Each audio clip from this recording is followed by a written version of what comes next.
Phil Twyford. So it's always a pleasure, sir, to follow the member Chris Tremaine, the member whose hair is his finest political asset. But the member, I'm afraid, is going to be in trouble. The member is going to be in trouble in 2014. He's in trouble because he is supporting amalgamation of Napier and Hastings, sir. He has no regard for the wishes of his constituents.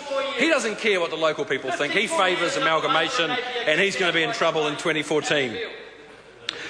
Sir, the member Chris Tremaine, I think he has come out in favour of retaining the Gisborne to Napier rail link. I think he might have come out publicly in favour. Would the member like to nod if he's in favour of retaining the Gisborne to Napier rail link?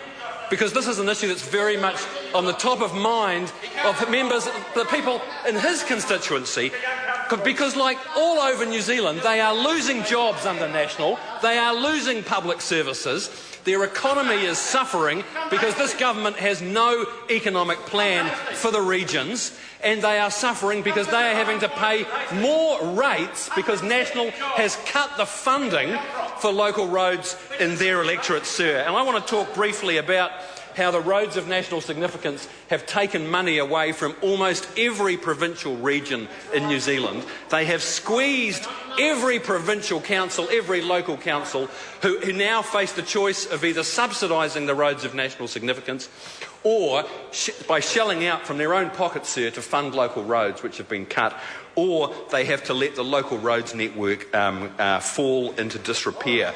$12 billion this government has committed to the roads of national significance, and now for the second 3-year period they are flatlining the funding for local roads, which means in the face of inflation and rising costs for things like bitumen that local roads budgets are facing real cuts, sir. Ask the ratepayers, ask the councillors, the mayors in any rural and provincial council, sir. And in the last few weeks I have been to Southland, Clutha, Gore, Central Otago, Queenstown, Waitaki, Timaru, Ashburton, Invercargill and Dunedin.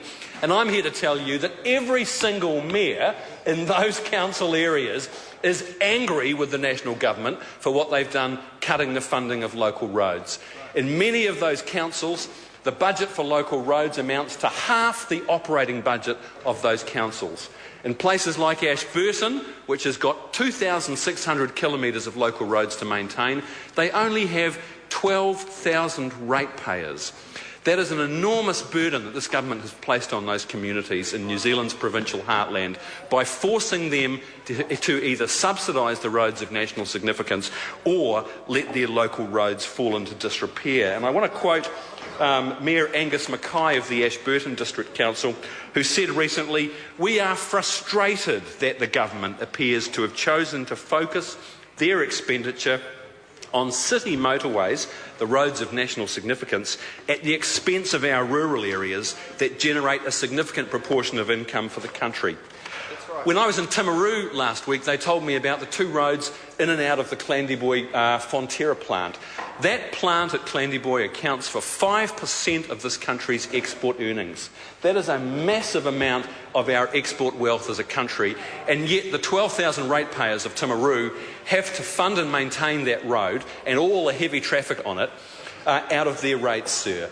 And they have been put in a position where they are literally begging this government to declare the roads in and out of Clandeboy as a road of national significance. That's what you have to do in this country under this government to get any sort of serious attention and get the resources needed to keep those roads in good nick. You have to make them a road of national significance.